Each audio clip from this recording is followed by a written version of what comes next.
Welcome, Tim. Thank you so much for taking the time to be on this channel. My pleasure. Thanks for having me. So your voice is actually a lot deeper than I anticipated, I gotta say.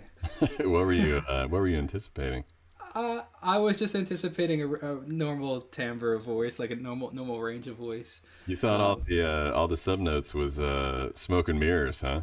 no, I thought it was real. I just didn't know that was your actual speaking voice too, because you can sing pretty high. Like it's not like That's everything you true. sing is That's is true. is in that bass range, man. I have a Dude, weird voice too. Some days I wake up and it wants to be more of like a tenor, so I don't have this low speaking voice. But you got the bass in me today.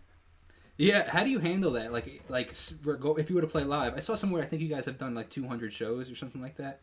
Um, Yeah, what like if we you wake up do and on you can't? average between like 100 and 200 shows per year, like in Oh, a, a in year, a wow, normal year, which obviously of this has not course. been. But Yeah, yeah. Normally we're always out on the road. Um, Yeah, it just depends. I mean, it's if I've been singing a lot of high stuff and haven't been singing much bass, sometimes like Showtime rolls around and the first couple of songs are me like getting back into bass mode, but then it goes where it needs to. Yeah. your voice has like takes time to transition.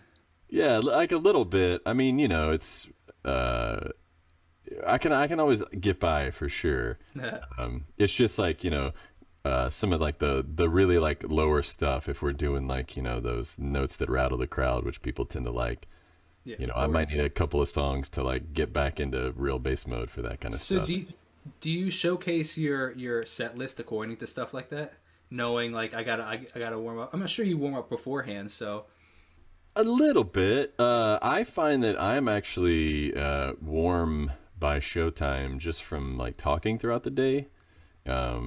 And so, I mean, I know that's not the case for a lot of folks. The tenors in our yeah, group have a pretty like rigid regimen that they stick to as far as warm ups I go. believe it.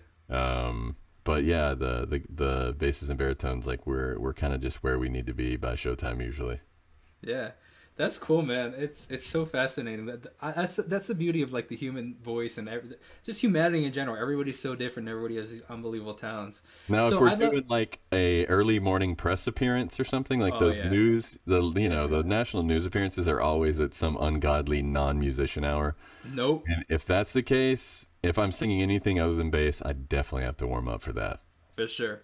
What does a warm up typically look like for you? Like vocal trills, or is it different for something like that low? Yeah, for something like that, again, it's more about warming up the upper range than anything. Uh, That's interesting. Really. but yeah, the definitely like your typical warm ups, like whatever you're taught in choir, Yeah, yeah, exactly. Yeah, the the vocal sirens or trills. Yeah, whatever. Yeah, exactly. like those things, and or just singing through whatever I'm gonna be singing on the press appearance like a few times. Okay. Interesting. So it's fascinating that it's not super like you don't have a huge like routine. I find that No, fascinating. not really. And like I said, if it's a normal show happening at a normal show time, I'm just warm enough. Yeah, that's amazing, man. Good for you. Cool. That's cool.